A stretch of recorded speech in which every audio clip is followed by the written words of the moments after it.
Good morning, dear students. Today we read chapter 5 Rulers and Building. Today we read next part. Like and subscribe my channel.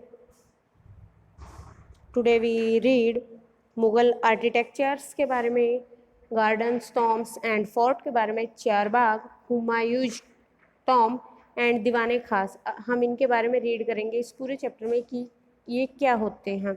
ये मैंने आपको first pick दिखाई गई है जिसमें Mughal architecture, जो हमारा मुग़ल साम्राज्य था उस टाइम में इस तरह की बिल्डिंग्स बनवाई जाती थी।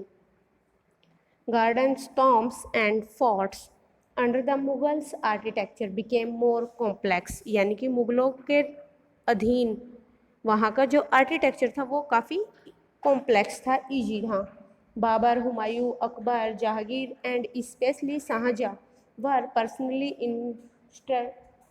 इंटरेस्टेड इन लिटरेचर, कि वहाँ के जो उस टाइम के बाबर, हुमायूं, अकबर, जहांगीर और विशेष रूप से शाहजहाँ थे, वो वहाँ के साहित्य, कला और वास्तुकला में भाग लेते थे। इस चैप्टर में हम रीड करेंगे अब आगे चार बाग के बारे में। ये मैंने आपको पिक दिखाई गई है जिसे हम हिंदी में चौराया भी कहते हैं, जिसमें चार रास्ते एक साथ गुजरते हैं।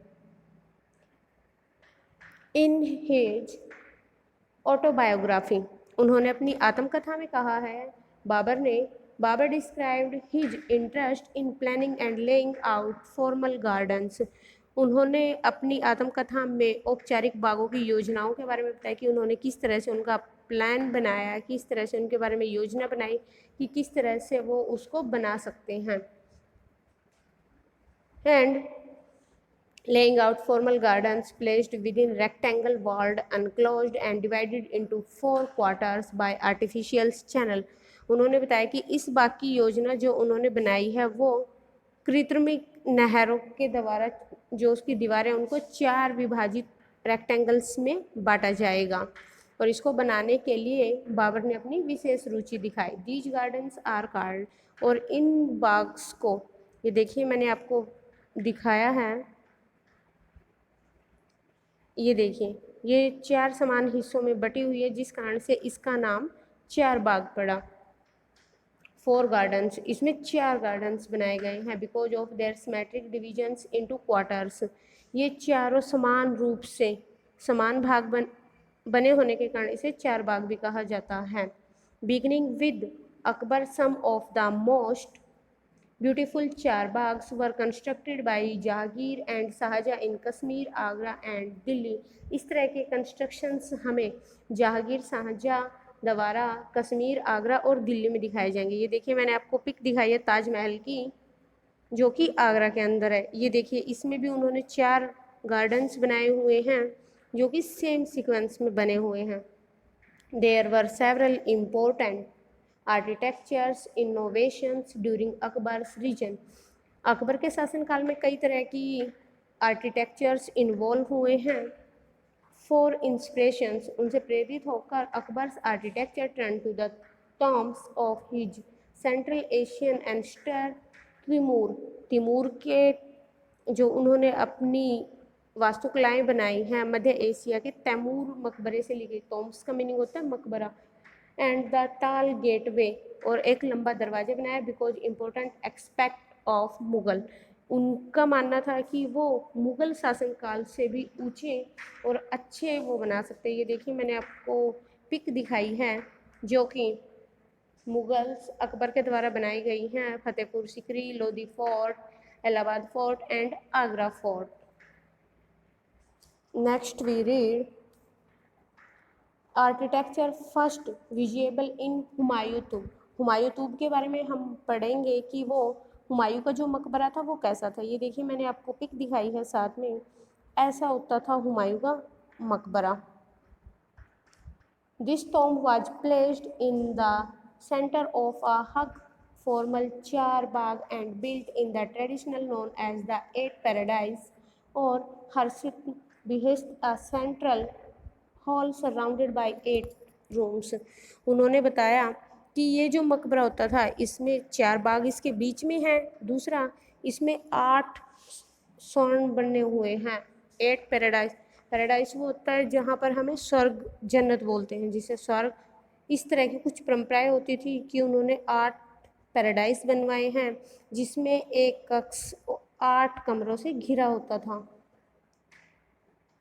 The building was constructed with red sandstones edged with white marbles। और इसके जो किनारे हैं, इसका जो निर्माण हुआ वो रेड स्टोन सैंडस्टोन्स से हुआ है। दूसरा वहाँ पर जो वाइट मार्बल्स का भी यूज किया गया है।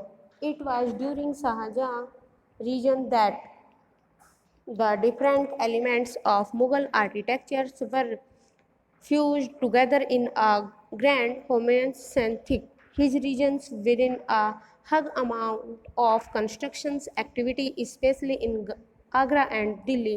The ceremonial halls of public and private audience, जिसे हम दीवानी खास के भी नाम से जानते हैं, were carefully planned, placed within a large country yard. These courts were also described as chilestones or 40 pillars halls.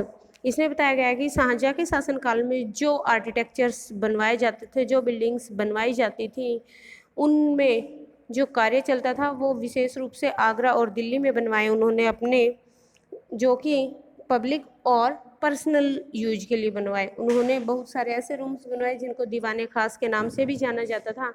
उन्होंने ये पूरी योजना एक सावधानीपूर्वक तरीके से की। दूसरा, वहाँ पर एक विशाल आंगन में दरबार जिसमें 40 खम्भों का सभा भवन बनवाया गया। Shahjahan audience halls were specially constructed resemble a mosque. The pedestal on which his throne was placed was frequently described as the Qibla, the direction faced by Muslim at prayer, since everybody faced that direction when court was in the session. The idea of the king as a representative of God on earth was suggested by these architectural features. उन्होंने अपने जो अपने भवन बनवाए थे वो मस्जिद से मिलते जुलते बनवाए थे। उन्होंने अपना सिंहासन जहाँ पर रखा था वहाँ से, जिसे किबला के नाम से भी जानते हैं, नमाज के दौरान मुसलमानों के जो सामने की दिशा होती है उसे किबला कहा जाता है, क्योंकि जब दरबार चलता था तो हर व्यक्ति वहाँ का जो शासक होता था उसका फेस देख सके, ताकि उनको ये लगे कि खुद भगवान पृथ्वी पर न्याय करने के लिए आए हैं। ये मैंने आपको आगे पिक दिखाई है दीवाने खास की। वेट, ये आपको पिक दिखाई है दीवाने खास की। ये ऐसी होती थी जहाँ पर जो शाहजहाँ ने बनवाई थी। ये पर्सनल यूज के लिए और पब्लिक यूज के लिए उन्होंने बनवाई थी। Thank you, have a nice day.